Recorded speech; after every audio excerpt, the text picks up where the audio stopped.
staff roster. I know this because I asked the head nurse the next morning. She said no one had been assigned to my room that night. She said the ward had been completely empty after midnight. I had been alone. But I had not been alone. This is Kevin's story. He was 34. He had minor knee surgery. One night stay for observation. Room 114. Third floor. St. Augustine Medical Center. Columbus, Ohio. He told me this story because he said he needed someone else to know it happened. Because the hospital told him it did not. The surgery went fine. He was in his room by 6 p.m. Ate dinner. Watched TV. Nurses checked in every few hours. He fell asleep around 11. He woke up at 3 a.m. Not from pain. Not from sound. He just woke up. The way you wake up when something is wrong, but you do not know what yet. He lay still for a moment. And then he noticed her standing at the foot of his bed. A woman in scrubs. Just standing there. Not checking his chart. Not adjusting his form. Not doing anything. Just standing. Looking at him. He assumed she was a nurse. Doing rounds. He said, "Oh, sorry, I did not hear you come in." She did not respond. He said, "Is everything okay?" She did not respond. She just stood there. He reached for his call button. She turned and walked out of the room. No sound. Not even footsteps. He pressed the call button. A nurse arrived within 2 minutes. He asked her who the woman in scrubs was.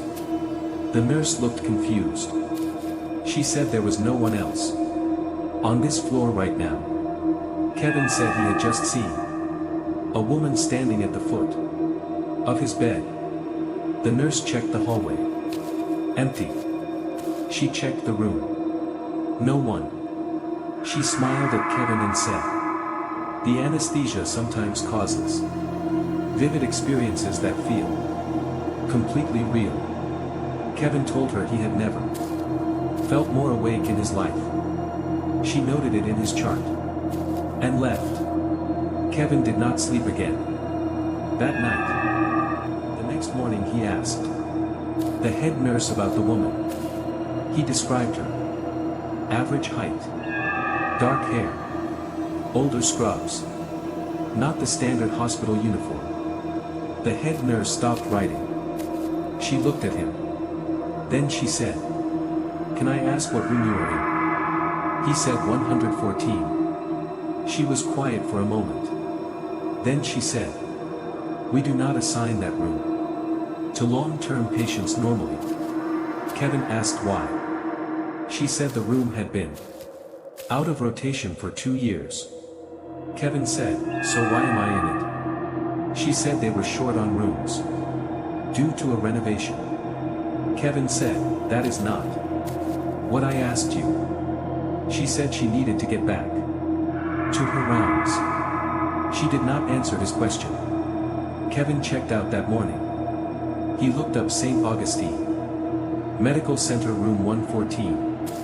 When he got home, he found a local news article from 4 years ago. A night nurse at the hospital had died in that room. Not a patient. A nurse. Found at 3 a.m. during her rounds.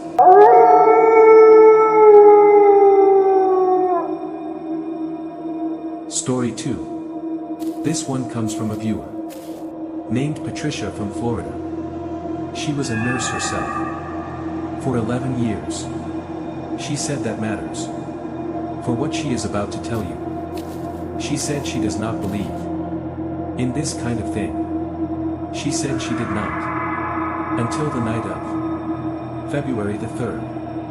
I worked the overnight shift at a regional hospital in Tampa. 11 years. I have seen everything. I am not easily spooked. I want to be clear about that. Before I tell you what happened. On February 3rd I was doing my 2 a.m. chart checks.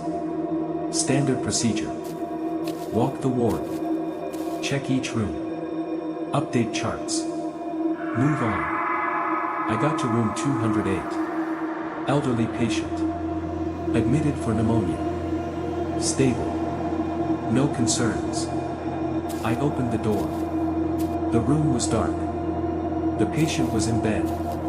And someone was sitting in the chair beside him. I assumed it was a family member.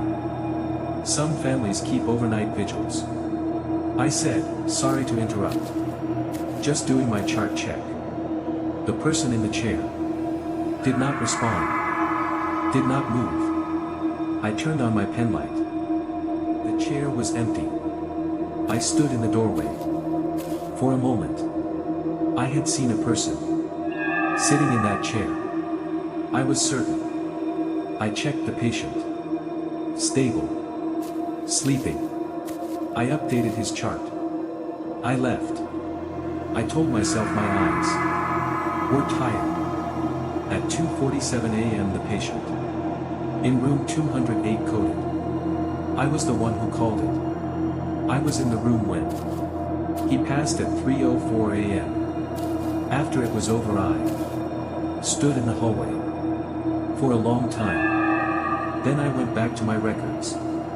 I checked what time I had been in room 208 earlier. 2:09 a.m. The patient had been stable. At 2:09 a.m. I had seen someone sitting beside him. Someone who was not there. When I turned on my light, someone who was there with him for the last time. Someone was there with him. I have worked in hospitals for 11 years. I have never told that story to anyone at work. I am telling it now because I think people should know. I think he was not alone. At the end, I choose to believe that. I have to.